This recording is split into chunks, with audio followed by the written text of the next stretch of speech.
پیدا ہونے والی اولاد کو اللہ کی حفاظت میں دینے کی دعا.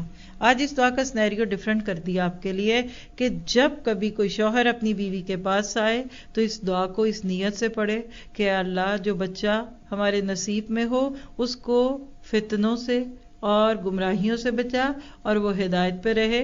دعا کیا ہے؟ بسم اللہ اللہم جنبنا الشیطان وجنب الشیطان ما رزقتنا.